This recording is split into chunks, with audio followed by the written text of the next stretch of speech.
श्री राम को लेकर दो विचारधाराएं शास्त्र में जो है उस समय भी प्रचलित थी और आज भी है। भगवान श्री राम क्योंकि पूर्ण परब्रह्म परमात्मा के अवतार है। अब दो मान्यताएं, मैंने कहा ना, राम भी विवाद से ऊपर नहीं उठे। कुछ लोग मानते हैं राम निर्गुण निराकार परब्रह्म परमात्मा के जो है स्वरूप है, अवतार है, और कुछ लोग जो सगुण साकार में विश्वास करते हैं वो कहते कि ये राम जो है वो दशरथ नंदन है। तो चाहे निर्गुण निराकारवादी हो चाहे सगुण साकारवादी हो, वहाँ जो है मतांतर तो हो सकता है। निर्गुणिया लोग राम पर, महाराज जी कहते कितनी बड़ी बात है कि निर्गुण और सगुण को लेके भले अनादिकाल से विवाद हो, पर जितने भी धर्म हैं, जितने भी संप्रदाय हैं, वे सब भगवान के नाम को लेकर एक मत है, वहां पर कोई विवाद नहीं है।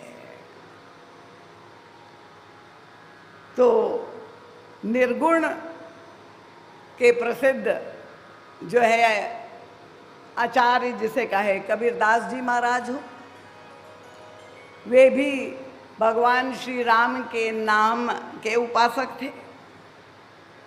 चाहे रैदास जी हो चाहे गुरु नानक देव जी हो, आप देखिए गुरु ग्रंथ साहब में भी राम नाम की महिमा का गायन किया गया है। जितने भी संत हैं सब, मीराबाई देखिए, भगवान श्याम सुंदर श्री कृष्ण उनके इष्ट द्वारिकाधीश जी ने दर्शन दिए, बांके बिहारी जी ने दर्शन दिए, पर फिर भी जब वे प्रभु की उस मस्ती में नाचती है, पायो जी मैंने राम रतन धन पायो।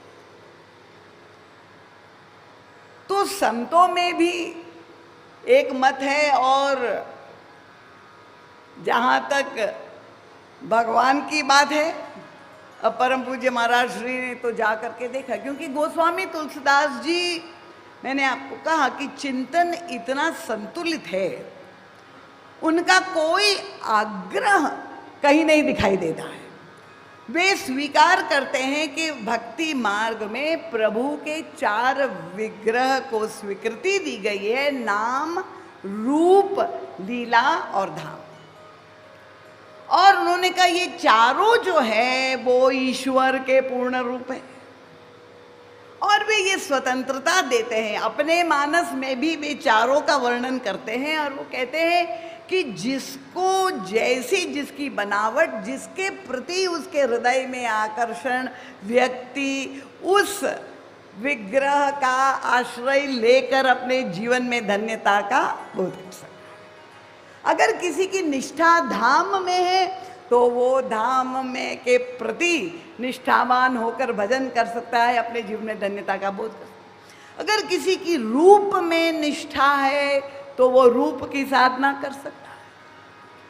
तो पर गोस्वामी तुलसीदास जी कहते हैं ये चारों समान रूप से परिपूर्ण है, पर अगर कोई मुझे पूछे मेरे जीवन का अनुभव क्या है, तो वो कहते हैं मुझे तो ऐसा लगता है कि भगवान श्री नाम का जो श्री विग्रह है वो ही सर्वश्रेष्ठ है, सर्वोच्च है, और सबसे सरल सहज साधना है। मेरे जीवन में मैंने जो पाया, यद्यपि उनका ये कोई आग्रह नहीं है कि आप सभी राम नाम का ही सुमिरन करें। वो कहते कोई भी नाम हो, अगर आपकी श्री कृष्ण में आस्था है तो आप कृष्ण कृष्ण कृष्ण करके भजन करें। अगर भगवान शंकर की आप उपासक है तो शिव शिव शिव करके आप वह मस्ती का और आनंद प्राप्त करें। अगर आप राधा रानी के उपासक है तो राधे राधे राधे करके उसका आनंद ले सकते हैं, उसमें कहीं भी, क्योंकि उनका दृष्टिकोण इतना व्यापक है कि सभी नामों के मूल में जो तत्व है वो तो एक ही तत्व है, और इसलिए वे संपूर्ण स्वतंत्रता सबको देते हैं।